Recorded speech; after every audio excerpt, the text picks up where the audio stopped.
आज बात करेंगे जॉइंट्स की इंजरी के बारे में। देखो यार, सबसे पहले तो ये जान लो कि हमारे शरीर में बहुत डिफरेंट डिफरेंट तरीके की चीजें होती हैं जिनको आप कियोस में कंफ्यूजन में समझते ही नहीं हो, और फिर बोलते हो हमसे वर्कआउट नहीं हो रहा, हमें लॉन्ग लास्टिंग इंजरी हो गई, हम घर में बैठ गए, इससे अच्छा तो वर्कआउट ही नहीं जाते। ये सब रैंडम ड्रामेज बंद करो, because you are with lack of knowledge and you have to improve that। जब तक वो improve नहीं होगा, आप ऐसे बहाने, ऐसी शिकायतें, ऐसे मिथ पालते रहोगे और दूसरों को बहकाते रहोगे।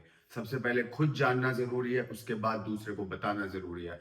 हमेशा याद रखो कि आधा अधूरा ज्ञान हमेशा खतरनाक होता है। जब तक पूरा ज्ञान ना हो, किसी को दो मत। चलो, आज बात करते हैं हम जॉइंट्स की। जॉइंट्स क्या होते हैं? पहले तो ये याद रखो, जहां भी दो बोन्स जुड़ती हैं उसको जॉइंट बोलते हैं। ठीक है? जैसे ये एल्बो जॉइंट है ना, एल्बो जॉइंट। ये शोल्डर जॉइंट है, राइट? तो ऐसे बहुत सारे जॉइंट्स हैं हमारी बॉडी में।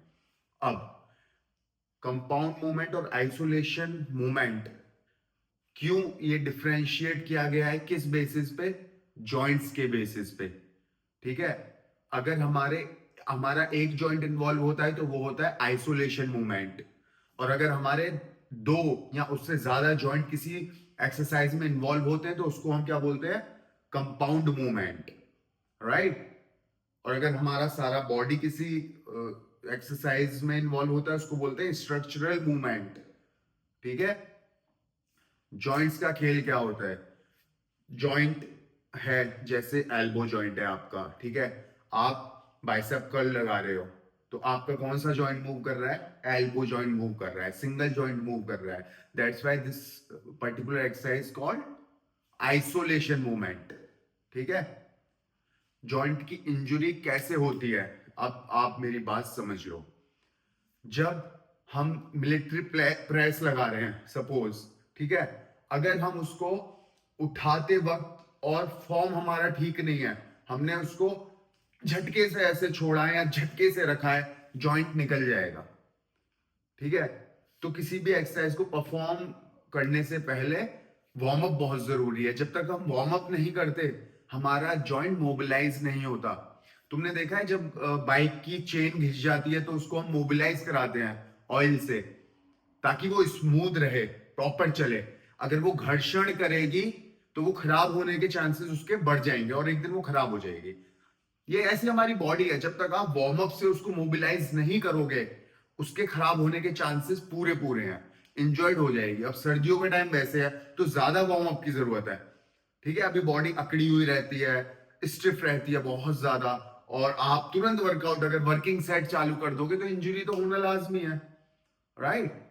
इट्स लाइक कि एबीसीडी आना जरूरी है हमें कोई सेंटेंस लिखने के लिए। अगर आप बिना एबीसीडी सीखे सेंटेंस लिखने जाओगे तो नहीं लिख पाओगे, आप कितनी भी कोशिश कर लो। ठीक है? तो यूट्यूब की वीडियो देखना बंद करो और खुद को नॉलेजेबल बनाओ ताकि आप इंजुरीज से बच सको। अब एक और आता है कि हम जब बेंच प्रेस करते हैं, ठीक है? बेंच प्रेस अगर हमने किया तो क्या होता है, किसी किसी का शोल्डर जॉइंट उसमें इन्वॉल्व हो जाता है। समझ रहे हो? शोल्डर पूरा मूव करेंगे, है ना? हालांकि वो वर्कआउट शोल्डर पे भी इफेक्ट डालता है, लेकिन इसका ये मतलब नहीं है आप शोल्डर में जर्क मारोगे, राइट? तो it's not like that. It's like आपका स्कैपुला जो है, स्कैपुला अच्छी तरह से रिट्रैक्ट होना चाहिए, उसके बाद बेंच पे जाना चाहिए। जिससे क्या होगा, आपको सपोर्ट बहुत अच्छा मिल जाएगा। अगर आपका स्कैपुला रिट्रैक्शन मोड में नहीं है और आप हवा हवा में उसको उठा रहे हो तो इंजर्ड कर लोगे। किसको इंजर्ड कर लोगे? अपने एल्बो जॉइंट को इंजर्ड कर लोगे, अपने शोल्डर जॉइंट को इंजर्ड कर लोगे, है ना?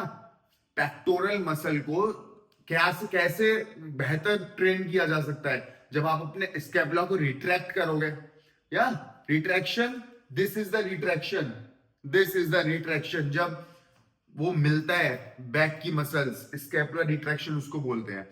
तो हमें सबसे पहले पेक्टोरल मसल को अच्छी तरह ट्रेन करने के लिए स्कैपुलर रिट्रैक्शन पे ध्यान देना होगा। ठीक है? जब हम बेंच पे जाते हैं, बेंच पे जाने से पहले भी बहुत सारे वार्म अप्स हैं, मोबिलिटी ड्रिल्स हैं जो हमें परफॉर्म करने होंगे।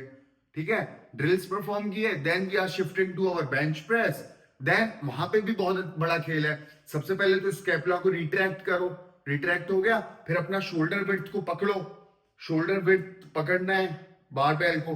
ठीक है, आपने वो पकड़ा, फिर आपका दोनों पैर फ्लोर पे टक रहेंगे। ऐसा नहीं है आपका पैर हवा में है या फिर आपका पैर बेंच पे, बहुत लोग करते हैं ना वो बेंच पे पैर रख के, नॉनसेंस है वो मत किया करो। ठीक है, उससे क्या है कि आपको आपको आप ग्रेविटी के साथ टच में नहीं रहोगे।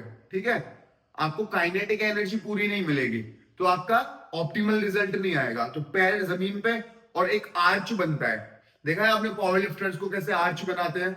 वो आर्च बनना है, वो मेंटेन करना बड़ा जरूरी है। स्कैपुलर रिट्रैक्शन हो गया, आर्च मेंटेन हो गया, पैर ग्राउंड पे हो गए, शोल्डर वेट से बारबेल को पकड़ा, डन। इंजरी हो ही नहीं सकती अगर आपने मोबिलाइज किया है अच्छी तरह। तो हमेशा याद रखो, सबसे पहले जिम में जाके अगर आपके लेग्स हैं तो 5 से 10 मिनट वॉक करना है।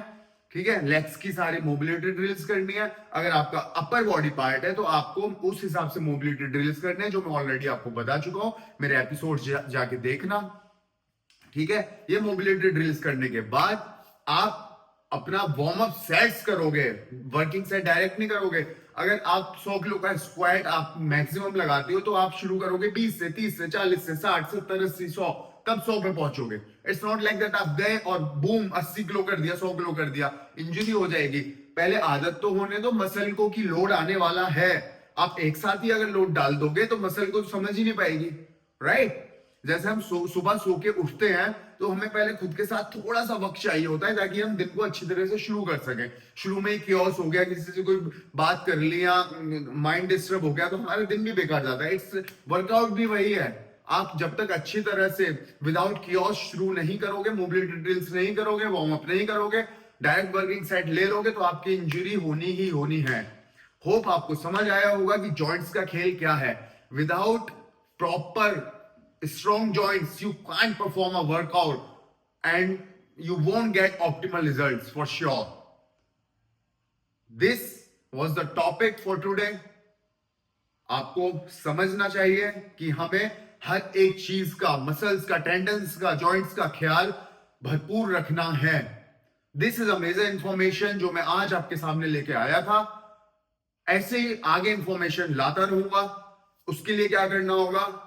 आपको मेरे साथ टच में रहना होगा। Stay in touch,